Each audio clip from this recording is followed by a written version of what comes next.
Hi అండి. నమస్తే. నేను మీ Akhila. Welcome back to my channel. ఈరోజు రెసిపీ వచ్చేసి రాగి లడ్డు అండి. ఒక గ్లాస్ కొలతతో నేను రాగులను తీసుకుంటున్నానండి. వీటిని ఇప్పుడు శుభ్రంగా మనం వాష్ చేసుకోవాలి. ఇవి పొలం నుంచి తెచ్చినవి కనుక నేను 2-3 సార్లు వాష్ చేస్తున్నానండి. సూపర్ మార్కెట్స్లో అయితే 1 టైం వాష్ చేస్తే సరిపోతుందండి.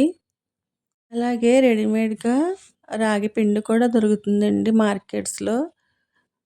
అవి కూడా మనం యూజ్ చేసుకోవచ్చు. ముఖ్యంగా గవర్నమెంట్ వాళ్ళు అంగన్వాడీస్లో కూడా ఇస్తున్నారు కదండి ప్యాకెట్స్. వాటిని కూడా మనం యూజ్ చేసుకోవచ్చండి. శుభ్రంగా వాష్ చేసుకున్న రాగులను నేను ఎండలో ఆరిపోసుకుంటున్నానండి. ఇవి బాగా ఎండ ఉంటే కనుక 2-3 గంటల్లో బాగా ఆరిపోతాయండి. చూసారు కదండి, బాగా ఆరిపోయాయి. వీటిని ఇప్పుడు నేను ఒక బౌల్లోకి తీసుకుంటానండి. ఈ రాగులను ఇప్పుడు మనం మిక్స్ జార్లో వేసుకొని మెత్తగా పౌడర్లా చేసుకోవాలండి. రాగులను మనం ముందుగానే వేయించి మిక్స్ చేసుకోవచ్చండి.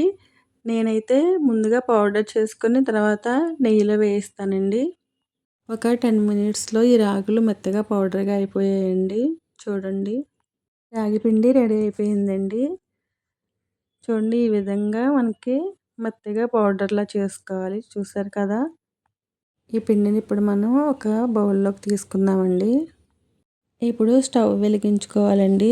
స్టవ్ వెలిగించుకొని ఒక బౌల్ పెట్టుకోవాలి. కొంచెం మందంగా ఉన్న గిన్నె అయితే మాడిపోకుండా ఉంటాయండి. ఈ గిన్నె వేడయ్యిందండి. ఇప్పుడు దీంట్లోకి మనం కొద్దిగా మినపప్పు, కొంచెం వేరుశనగ గుళ్ళు, కొద్దిగా జీడిపప్పు, ఈ మూడింటిని వేసుకోవాలండి. సిమ్లో ఉంచే వేయించుకోవాలండి, లేదంటే మాడిపోతాయి. ఇటు అటు తిప్పుతూ వేయించాలండి. ఒక పక్కనే అలా ఉంచేస్తే కనుక కిందంతా మాడిపోతాయండి. స్టవ్ దగ్గరే ఉండి మనం తిప్పుతూ ఉండాలి. అవి షేడ్ మారుతాయండి. ఒక 5 నిమిషాల్లో మనకి కొంచెం కలర్ చేంజ్ అవుతూ ఉంటుందండి. అవి వేగాయని తెలవడానికి మనకి మంచి స్మెల్ వస్తుందండి.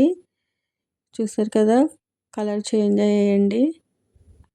స్టవ్ ఆఫ్ చేసేసుకొని కొద్దిగా చల్లగా అయ్యాక మనం మిక్సీలో వేసుకొని వీటిని కూడా పౌడర్ చేసుకోవాలండి.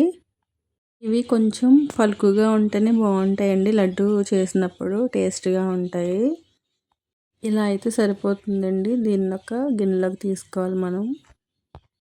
మరలా మనం స్టవ్ వెలిగించుకోవాలండి. స్టవ్ వెలిగించి మరలా ఒక పాత్రను పెట్టుకొని దానిలో కొద్దిగా నెయ్యి వేసుకోవాలండి. ఒక 3 స్పూన్ల వరకు నేను నెయ్యి తీసుకుంటున్నాను.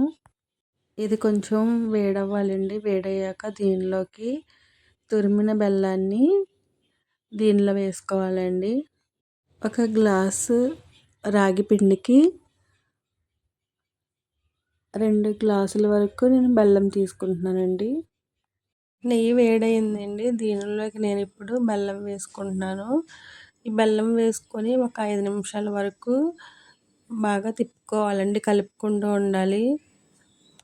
మనం మిక్సీ పెట్టిన పౌడర్స్, రాగి పిండి, పల్లి పౌడరు, జీడిపప్పులు ఉన్నాయి కదండి, ఇవన్నీ బాగా వేయించుకోవాలి.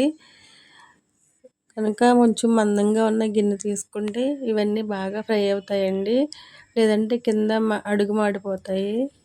ఇంకా అంతేనండి, ఒకదాని తర్వాత ఒకటి వేసుకొని ఫ్రై చేసుకుంటూ ఉండాలి. ఇవి బెల్లం కొంచెం బాగా వేడయ్యాయండి. దీని తర్వాత నేను పల్లి జీడిపప్పు పౌడర్ ఉంది కదండి, మనం మిక్సీ పట్టాం, దాన్ని కూడా వేసి బాగా కలుపుకోవాలండి. ఇది కూడా బాగా నెయ్యి బెల్లం బాగా దానికి పట్టి పౌడర్కి చాలా బాగా టేస్ట్ వస్తుందండి. ఈ పౌడర్ని కూడా ఒక 5 నిమిషాల వరకు వేయించుకొని ఇప్పుడు రాగి పిండి మనం పట్టుకున్నాం కదండి మిక్సీ, దాన్ని కూడా వేసేయాలి. వేసి మనం బాగా కలుపుకోవాలండి. ఒక 5 నిమిషాల వరకు మొత్తం కలుపుతూ ఉండాలండి. ఇప్పుడు దీనిలోకి మనం కొంచెం ఇలాచీ పౌడర్ వేసుకోవాలి.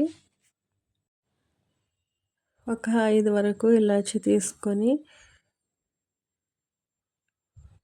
దాన్ని మెత్తగా పౌడర్గా చేసుకొని దీనిలో వేసుకుంటున్నానండి. ఇలాచీ వేసుకున్న తర్వాత ఒక 10 నిమిషాల వరకు మనం మొత్తం వేయించుకోవాలండి. చిన్న మంట మీద మనం ఫ్రై చేసుకోవాలి. నేను రాగులను ముందు వేయించుకోలేదు కాబట్టి అన్నీ కలిసేలా బాగా వేయించుకుంటున్నానండి. ఇవన్నీ ఇంకా బాగా ఫ్రై అయ్యాయండి. మంచి టేస్ట్ స్మెల్ వస్తుందండి. ఇప్పుడు ఇంకా స్టవ్ ఆఫ్ చేసేసుకుంటున్నానండి నేను. ఒక చిన్న గిన్నె తీసుకొని దానిలోకి ఉండ చుట్టుకోవడానికి కొద్దిగా నెయ్యి వేసుకుంటున్నానండి. ఈ నెయ్యిని సన్నని మంట మీద కరిగించుకోవాలండి. ఇది బాగా వేడయ్యాక మనం వేయించుకున్న రాగి పిండి ఉంది కదండి, దానిలో వేసుకొని పిండికి బాగా పట్టేలాగా నెయ్యిని వేసుకొని బాగా కలుపుకోవాలండి పిండి. ఈ పిండి కొద్దిగా వేడి తగ్గాక చిన్న చిన్న ఉండలుగా చుట్టుకోవాలండి. ఈ పిండిని మనం బాగా వేయించుకున్నాం కదండి, ఇవి త్వరగా పాడవండి. మనం ఫ్రిడ్జ్లో పెట్టకపోయినా కానీ చాలా రోజుల వరకు నిల్వ ఉంటాయండి. ఈ పిండి కొంచెం చల్లగైన తర్వాత చిన్న చిన్న ఉండలుగా చేసుకొని స్టోర్ చేసుకుంటే చాలా రోజుల వరకు నిల్వ ఉంటాయండి. చిన్నపిల్లల దగ్గర నుంచి పెద్దవాళ్ళ వరకు ఎంతో ఇష్టంగా తినే ఈ రాగి లడ్డు ఇంట్లోనే చాలా ఈజీగా ప్రిపేర్ చేసుకోవచ్చండి. ఈ వీడియో నచ్చితే లైక్ చేసి షేర్ చేయండి. నా ఛానల్ను సబ్స్క్రైబ్ చేసుకోండి. Thank you for watching. మంచి రెసిపీతో మీ ముందుకు వస్తాను. Thank you.